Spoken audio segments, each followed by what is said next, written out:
I would make the motion that we allocate or grant $8,000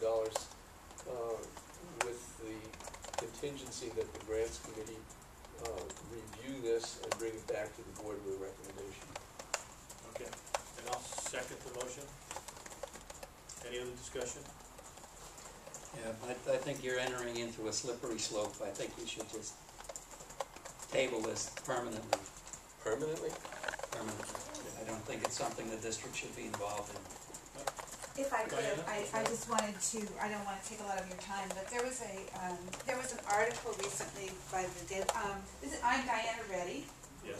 And I'm a veteran leader and former co-chair of Peninsula Interfaith Action and a lifelong resident of Redwood City. And there was a recent article in the Daily Post which was suggesting that there was, that this proposal was payback to the union. This is for Director King, who is not able to be here, so I don't know who. And so I responded with a letter to the editor, and that's what this is. And it's just indicating that that when labor or leaders, community leaders like myself, were supporting the candidacy of Mr. Horsley to the Board of Supervisors, it was because of his track record for supporting the community and many of the community activities that I've personally been involved with. I can only speak for myself. And I wanted to suggest that the headline in the article was whether there was payback. That putting this on the agenda was payback. And I wanted to suggest to you that the payback for us, because we are all volunteers. Kirsten is the only paid staff. She is doing an amazing job keeping us organized, talking to each other, our different organizations talking to each other, and the work that we've been doing is very effective. And I just wanted to clarify. Well, based on our council's comments, whoever is involved is not an issue. Right. Thank you for that. I just wanted to clarify that it isn't lobbying, that we actually do work.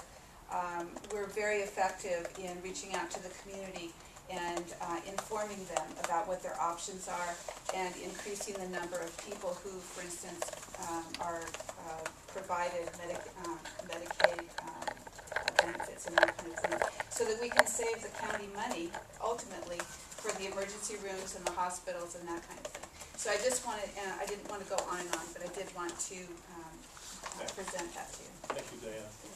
Just one comment about the article that it goes into talking about misguided, that my statements were misguided about property taxes. I know we don't want to get off onto that subject, but there are unanswered questions that were raised by the grand jury, and as to whether this district is carrying out the work that the voters understood to be what they were going to do when they formed the hospital district. I understand our Pharaoh had a comment up on the Almanac saying that the district is doing what the legislature intended. Well, I'm sorry, but what the people intended and what the people understood when they voted for the hospital district is the question that hasn't been answered. And I'm hoping that the board next year will address that issue and put it to rest so I can retire. Oh, good. I'm looking forward to the day. Yes.